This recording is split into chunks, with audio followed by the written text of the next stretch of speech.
ഉണ്ടാക്കാൻ പോകുന്നത് ഈസി ആയിട്ടുള്ള ചിക്കൻ്റെ റെസിപ്പിയാണ്. അതിന് വേണ്ടിയിട്ട് ഞാനിവിടെ 250 ഗ്രാം ചിക്കൻ എടുത്തിട്ടുണ്ട്. ഇനി ഇതൊന്ന് മാരിനേറ്റ് ചെയ്യണം. ഇതിലേക്ക് കുറച്ച് ഉപ്പ് ഇട്ട് കൊടുക്കാം. പിന്നെ 1 teaspoon ginger garlic paste,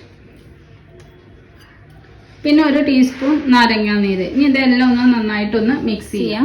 mix ചെയ്തിട്ട് ഒരു അരമണിക്കൂർ ഒന്ന് ഇതൊക്കെ ഒന്ന് പിടിക്കാൻ വേണ്ടിയിട്ട് വെക്കാം. എന്നിട്ട് ബാക്കിയുള്ള ഇൻഗ്രീഡിയൻസിൽ ഇതിൽ ആഡ് ചെയ്യാം.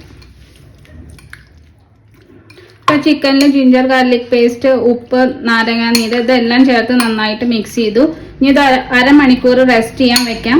ഇനി ചിക്കനിലേക്ക് ഒരു അരപ്പ് തയ്യാറാക്കണം. അതിന് വേണ്ടിയിട്ട് 1/2 കപ്പ് പുതിനയുടെ ഇല എടുത്തിട്ടുണ്ട്, പിന്നെ 1 കപ്പ് മല്ലിയില എടുത്തിട്ടുണ്ട്, പിന്നെ 8 പച്ചമുളക് എടുത്തിട്ടുണ്ട്.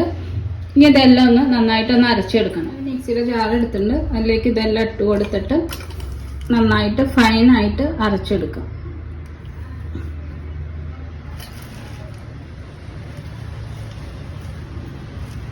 ആവശ്യമുണ്ടെങ്കിൽ കുറച്ച് വെള്ളം ഒഴിച്ചിട്ട് ഒന്ന് അരച്ചെടുക്കാം. ഇപ്പം അരപ്പ് തയ്യാറായിട്ട് നന്നായിട്ട് അരച്ചെടുത്തിട്ടുണ്ട്. ഞാൻ ചൂടാക്കാൻ വെച്ചിട്ടുണ്ട്. അതിലേക്ക് 1 ടേബിൾ സ്പൂൺ കടലമാവ് ഇട്ടിട്ട് കരിഞ്ഞു പോവാതെ ഇതൊന്ന് റോസ്റ്റ് ചെയ്തെടുക്കാം. തീ കുറച്ച് വെച്ചിട്ട് വേണം ഇത് റോസ്റ്റ് ചെയ്തെടുക്കാം, അല്ലെങ്കിൽ അത് കരിഞ്ഞു പോവും.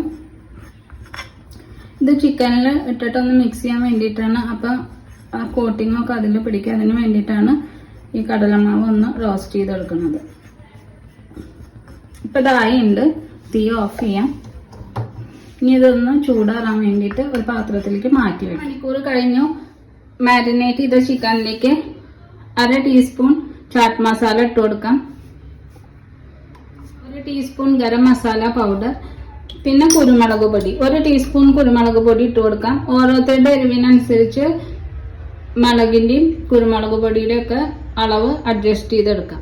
അപ്പം ഞാനിവിടെ 1 ടീസ്പൂൺ കുരുമുളക് പൊടിയാണ് ഇട്ട് കൊടുക്കുന്നത്.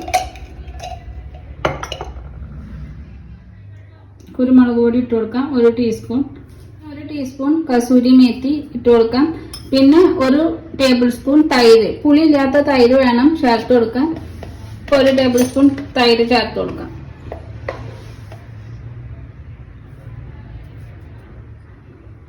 വറുത്ത് വെച്ച കടലമാവ് ഉണ്ടല്ലോ, അത് ഇതിലേക്ക് ഇട്ട് കൊടുക്കാം.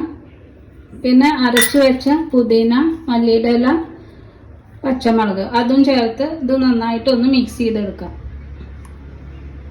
നന്നായി മിക്സ് ചെയ്തിട്ടുണ്ട്. ഉപ്പൊക്കെ ഇല്ലേന്ന് ചെക്ക് ചെയ്യുക. ഇല്ല വെച്ചെങ്കിൽ ഉപ്പിടാം.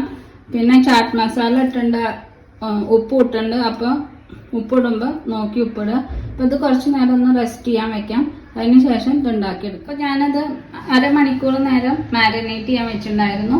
ഇനി ഇത് ഉണ്ടാക്കിയെടുക്കാം. ഞാനിപ്പോൾ പാനിൽ കുറച്ച് ബട്ടർ ഇട്ടിട്ട് അങ്ങനെയാണ് തയ്യാറാക്കിയെടുക്കുന്നത്. ഇത് ഗ്രില്ല് ചെയ്തെടുക്കാം എന്നുള്ളതൊക്കെ അങ്ങനെയും ഗ്രില്ല് ചെയ്തിട്ട് എടുക്കാം. അപ്പോൾ ഓരോരുത്തരുടെ ഇഷ്ടം എങ്ങനെയാണ് അതുപോലെ ഇത് തയ്യാറാക്കിയെടുക്കാം. ഇനി ഞാൻ പാനിലേക്ക് 2 ടേബിൾ സ്പൂൺ ബട്ടർ ഇട്ട് കൊടുക്കാം. അപ്പോൾ ബട്ടർ മെൽറ്റ് ആയിട്ട് ഇനി ഇതിലേക്ക് ചിക്കൻ പീസ് ഇട്ട് കൊടുക്കാം.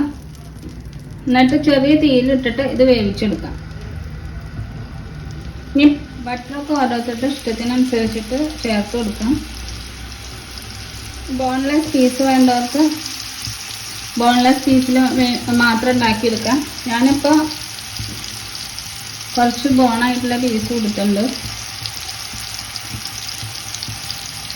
ഇനി ഞാൻ ഈ ചിക്കനൊക്കെ ഇതിൽ എല്ലാം ഇട്ട് കൊടുക്കട്ടെ. ചിക്കനെല്ലാം ഞാൻ പാനിൽ ഇട്ട് കൊടുത്തിട്ടുണ്ട്.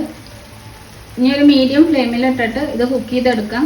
ഒരു ഭാഗം വെന്ത് കഴിഞ്ഞാൽ മറ്റേ ഭാഗത്തും നന്നായിട്ടൊന്ന് വേവിച്ചെടുക്കാം.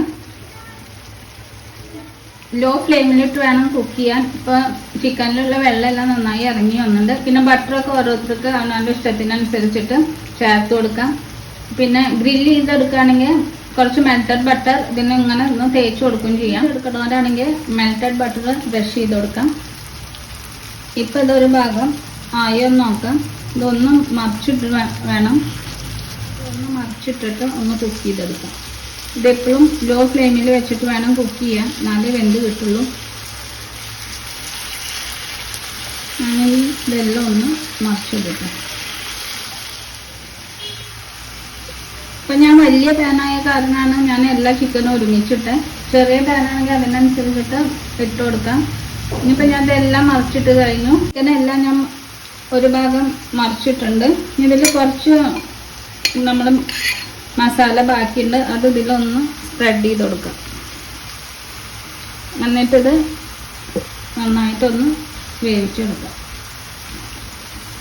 കിടന്ന് നന്നായിട്ട് വെന്ത് വന്നിട്ട് ഇനി ബട്ടർ ഇഷ്ടമില്ലാത്തവർക്ക് ഒലീവ് ഓയിലോ മസ്റ്റേർഡ് ഓയിലോ അല്ലെങ്കിൽ വെജിറ്റബിൾ ഓയിലോ ഏത് ഓയിൽ വേണമെങ്കിലും യൂസ് ചെയ്യാം. അപ്പോൾ ഇതിപ്പോൾ ആയിട്ട് ഇതൊരു സ്റ്റാർട്ടറായിട്ട് ഉപയോഗിക്കാം, അല്ലെങ്കിൽ സൈഡ് ഡിഷായിട്ട് ചോറിൻ്റെ കൂടെയൊക്കെ ഉപയോഗിക്കാം. ഒരു ഫ്രൈ പോലെ കുട്ടികൾക്കൊക്കെ നന്നായി ഇഷ്ടപ്പെടും. അല്ലെങ്കിൽ ചപ്പാത്തിയിലൊക്കെ റോൾ ചെയ്തിട്ട് കൊടുക്കാം. അപ്പോൾ എല്ലാവരും ഉണ്ടാക്കി നോക്കണം. ഇഷ്ടപ്പെട്ട ലൈക്ക് ചെയ്യണം, ഷെയർ ചെയ്യണം, സബ്സ്ക്രൈബ് ചെയ്യണം. Thanks for watching.